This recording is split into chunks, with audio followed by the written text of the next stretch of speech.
Midjourney sanatsal renk, kompozisyon ve formları destekler. Sanat nedir derseniz, bir açıdan yapay diye açıklayabilirim. Bir diğer açıdan ise gerçekliğin ötesinde yaratıcılığın ve hayal gücünün ifadesi diyebilirim. Midjourney parametrelerinden Stylize, stilize, kısaca S parametresi, üretilecek görüntünün ne kadar gerçeğin ötesinde, hayal gücünün eseri öğeler içereceğini belirler.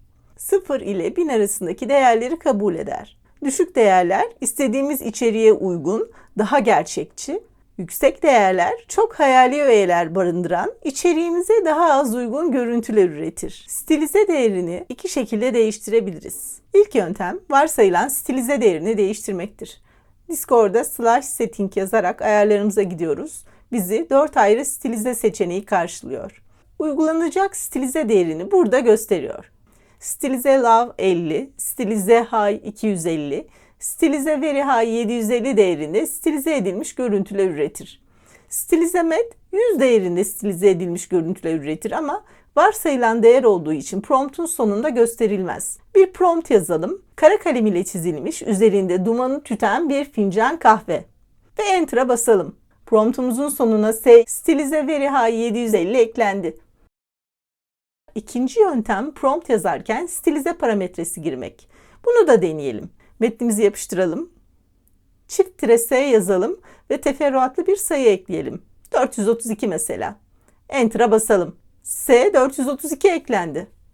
Dörtlü ızgarada birbirine benzeyen iki taneyi seçelim. Stilize değeri yükseldikçe ayrıntıların arttığını masanın dokusunda ve kahvenin dumanında açıkça görüyoruz. Peki bu parametre görüntümüz üzerinde ne kadar etkili? Promptlara farklı stilize değerleri girerek yeni görüntüler üretelim. İlk promptumuz basit bir prompt. Manolya ağacı. Stilize 0, 50, 100, 250, 500 ve 1000 ile görüntüler ürettim. Görüntülerin önce detayına, sonra tamamına beraber bakalım. Stilize arttıkça daha ince detaylar eklenmiş. Yine de derin bir farklılık yok. Yeni promptumuz dinlenirken kulaklıkla müzik dinleyen bir köpek yavrusu. Stilize 50, 100, 250, 500, 750 ve 1000 ile görüntüler ürettim. Yine görüntülerin önce detayına, sonra tamamına bakalım. Beklediğimiz gibi bir farklılık yine yok. Peki neden? Promptlarımız çok net istemler içeriyordu. Promptumuza Midjourney'nin üzerinde yorum ve sanatsal eklemeler yapabileceği bir detay ekleyelim. Yeni promptumuz bir çocuğun çizdiği bir ejderha olsun. Midjourney burada çocuğun yeteneğiyle ilgili yorum yapacaktır.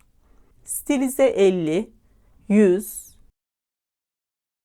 250, 500,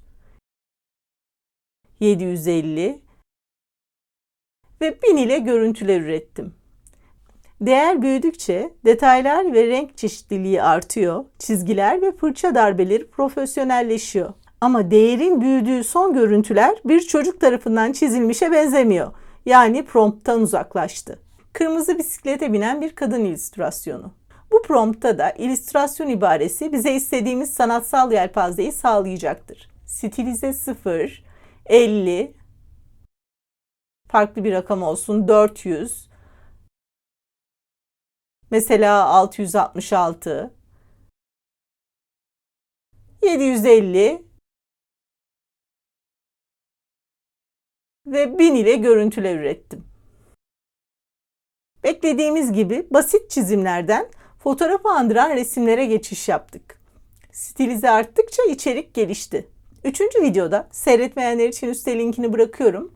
Prompta resim eklemeyi ve o resme benzeyen görseller üretmeyi denemiştik.